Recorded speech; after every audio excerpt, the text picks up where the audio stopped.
Hello everyone, मेरा नाम सामर्थ्य विश्वकर्मा है। आशा है आप सभी स्वस्थ होंगे। आज का ये जो वीडियो मैं बना रहा हूँ वो एक्चुअली आप देख ही रहे होंगे कि मैंने रिज़ल्ट ओपन कर रखा है सीजीएल का। जो इस साल का 2024 का रिज़ल्ट है वो ओपन कर रखा है। साथ ही मैंने नोटिस यहाँ ओपन कर रखा है सीजीएल 2024 का। तो मैं एक्चुअली अपने केस के लिए काफ़ी ज़्यादा डिटेल स्टडी कर रहा था रिज़ल्ट की, कि किसी तरह की कोई सीधी गलती समझ में आ जाती है तो हमें स्टे लेने में थोड़ा आसानी होगी। तो एक बड़ी गलती समझ में आई है, मेरी आंखों के सामने से डेटा गुजरते वक्त ये गलती समझ में आ गई। और मुझे एक्चुअली इसके बारे में जो चेक करने के लिए पॉइंट आउट मेरे एक सब्सक्राइबर ने किया था। उन्होंने मुझे मेल भेजा कि इसको एक बार ज़रूर जांचिएगा। तो उसको जांचते जांचते जांचते जब मैं डीप में गया तो मुझे काफ़ी ज़्यादा एक एब्सर्ड चीज़ समझ में आई कि रिज़ल्ट राइटअप जो पब्लिश हुआ है पब्लिकली वो ही गलत है। जैसे देखा जाए तो आप इस D01 पोस्ट की कितनी कैटेगरी के कितने बच्चे सेलेक्ट हुए हैं, सारी चीज़ें यहाँ पर देखिए मेंशन है। ठीक है, UR के देखिए 153 स्टूडेंट्स सेलेक्ट हुए हैं, ये मेंशन है। एक बार इसकी हेडिंग भी देख लेते हैं। हेडिंग में इन्होंने क्या लिख रखा है। हेडिंग में इन्होंने लिख रखा है कि वैकेंसी और उसमें से फील्ड कितनी है। ठीक है, वैकेंसी है ऊपर, यहाँ वैकेंसी लिख रखा है, यहाँ फील्ड कितनी है वो लिख रखा है। तो अगर हम D01 की यहाँ बात करें तो ये रिज़ल्ट राइटअप में बहुत बड़ी मिस्टेक है। देखिए, सर्विसमैन के कितनी पोस्ट थी, कितने सिलेक्ट हुए, EWS की कितनी पोस्ट थी, कितने सिलेक्ट हुए। अभी हमारी बात चल रही है UR की। UR में 153 वैकेंसीज थी और 153 सिलेक्ट हुए हैं। इसमें से कट ऑफ जो गया है 346.5734 गया है।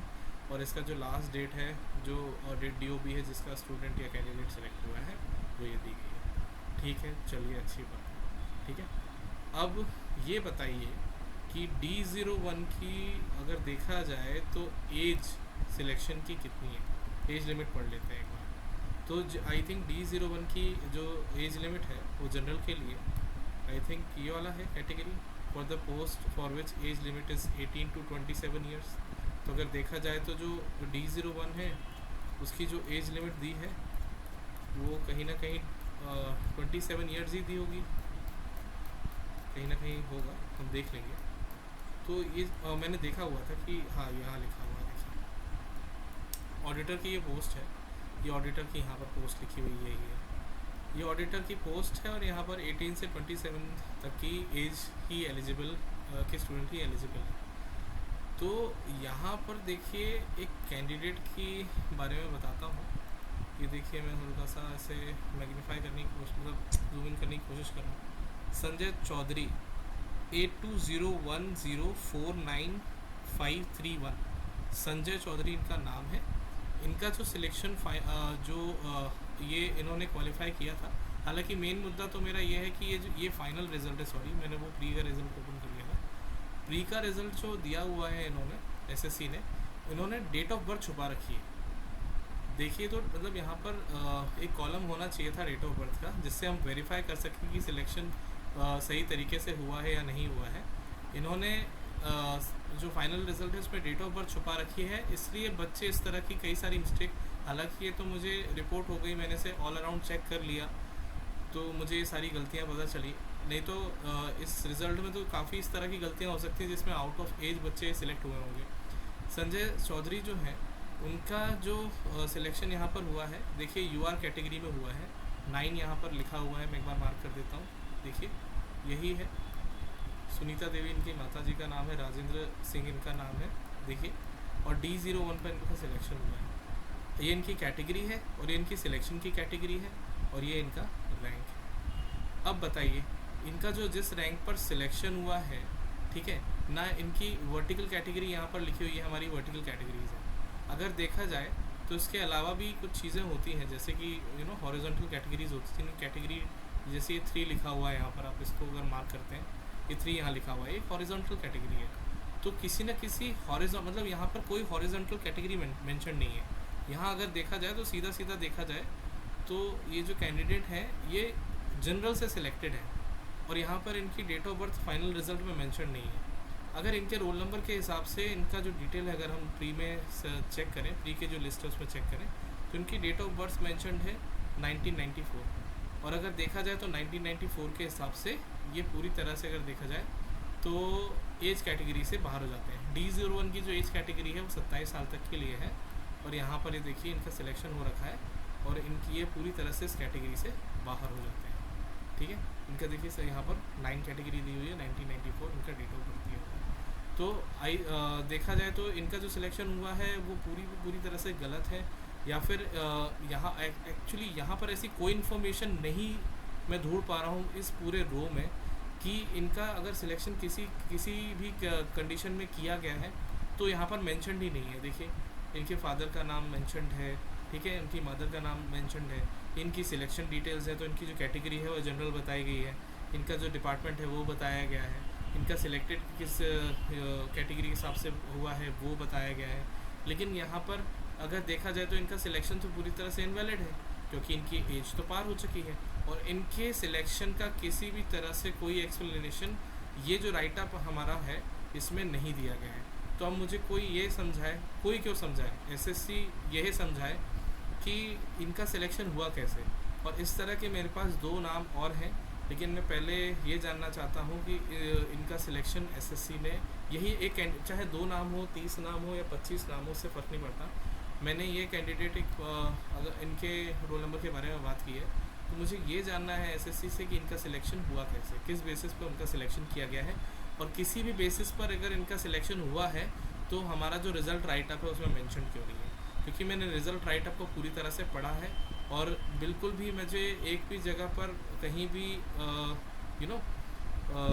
समझ में नहीं आ रहा है कि किसी तरह की कोई हॉरिजॉन्टल कैटेगरी है, HR वैकेंसी है, हॉरिजॉन्टल कैटेगरी है, तो किसी भी तरह की हॉरिजॉन्टल कैटेगरी है ना वो यहाँ पर मेंशन मुझे नहीं दिखाई दे रही। क्योंकि देखिए यहाँ पर D01 पे अगर हम देखें, D01 में अगर देखें तो किसी तरह का कुछ भी साइन मेंशन नहीं है, कोई एस्ट्रिक नहीं है, कोई हैशटैग नहीं है।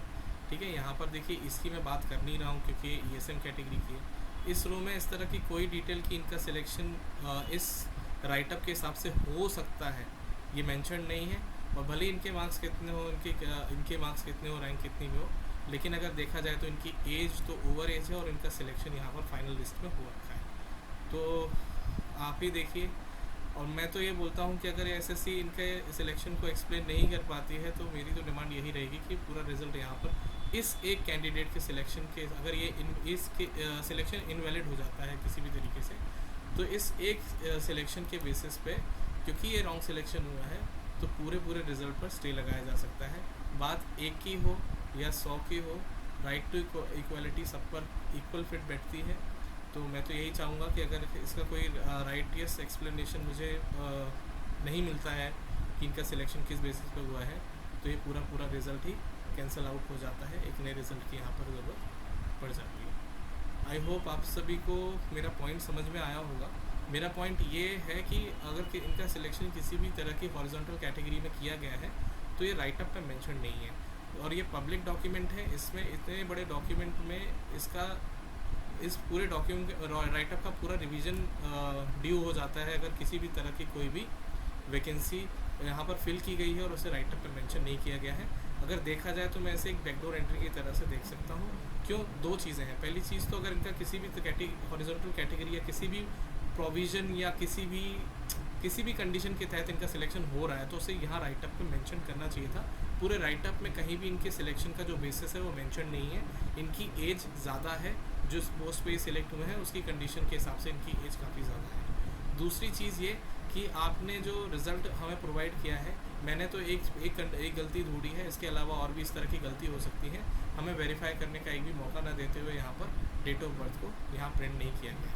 मैं तो ट्राई ये कर रहा हूँ कि दोनों लिस्ट में VLOOKUP लगा के वहाँ पर डेट ऑफ बर्थ को प्रिंट करा लूँ, लेकिन मेरे लैपटॉप एक्चुअली उतना बड़ा कन्वर्जन सपोर्ट नहीं कर रहा है। मैं समय और मैं काफ़ी सारी और भी चीज़ों में बिज़ी हूँ। जैसे ही समय मिलेगा और ये कन्वर्जन मेरा पूरा हो जाता है दोनों शीट्स का एक्सेल फाइल में, तो मैं आपको VLOOKUP लगा के और भी ऐसे केसेस बताऊंगा जहाँ पर ओवर एज बच्चों का सिलेक्शन हो रखा है। तो अभी तक के लिए इतना ही। आपका इस पूरे सिलेक्शन पे क्या विचार है ज़रूर बताएं। और इस पर्टिकुलर वीडियो में, अभी तक मैंने किसी वीडियो में कभी कहा नहीं है, इस पर्टिकुलर वीडियो को ज़्यादा से ज़्यादा शेयर करें। अगर ये सिलेक्शन किसी वैलिड तरीके से हुआ है तो आप तो खैर आप तो मुझे बता ही सकते हैं अपने कमेंट्स के थ्रू, लेकिन मैं तो एसएससी से जानना चाहूँगा कि चलो कोई वैलिड कंडीशन है इनकी कि यार इनका सिलेक्शन इस वजह से हुआ है, तो ये राइटअप पे क्यों नहीं लिखा गया है। मुझे राइटअप पूरा रिवाइज चाहिए, क्योंकि एक पब्लिक डॉक्यूमेंट है, मैं भी इस एग्ज़ाम में एक कैंडिडेट हूँ, ठीक है। तो मुझे ये राइटअप में इस आदमी का सिलेक्शन या इस कैंडिडेट का सिलेक्शन यहाँ पर मेंशन नहीं है, तो मुझे ये मेंशन चाहिए, पूरा रिजल्ट इस बेसिस पर रिवाइज होना चाहिए। और रिवाइज होगा, और अगर रिज़ल्ट रिवाइज होगा तो जो बाकी कंडीशंस हैं, बाकी गलतियां जो हमने पॉइंट आउट की हैं, जैसे बोनस क्वेश्चन इतने सारे दे दिए गए हैं और कई सारे क्वेश्चंस के आंसर चेंज कर दिए गए हैं, तो उन सब चीज़ों पर भी बात होगी।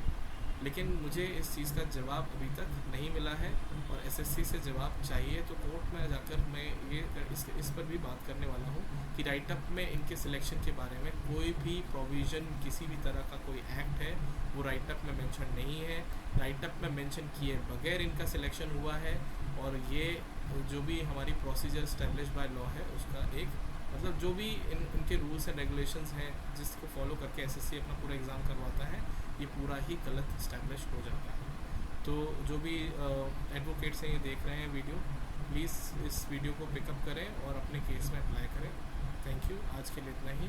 और जल्दी एक वीडियो जिसमें मैं सारे के सारे वर्बल रीजनिंग के जो क्वेश्चंस हैं वो एक बार एक साथ लाने वाला हूँ, तो जल्दी वो वीडियो लेकर आपके सामने हाजिर होगा। आज के लिए धन्यवाद, थैंक यू।